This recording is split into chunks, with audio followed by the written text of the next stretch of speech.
Görülen sıcaklık 18 santigrat derece, gökyüzü açık. Hepinize Ekim ve Türk Havalar adına keyifli uçuşlar, emniyetli inişler dilerim. Good evening dear guests, this is Captain from Flight. We have commenced descending for Istanbul International Airport.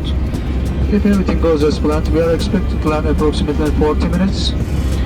According to latest meteorological forecast, reported temperature for Istanbul, 18 degrees Celsius and sky clear. I wish you a pleasant flight and safe landing on behalf of entire crew and Turkish Airlines.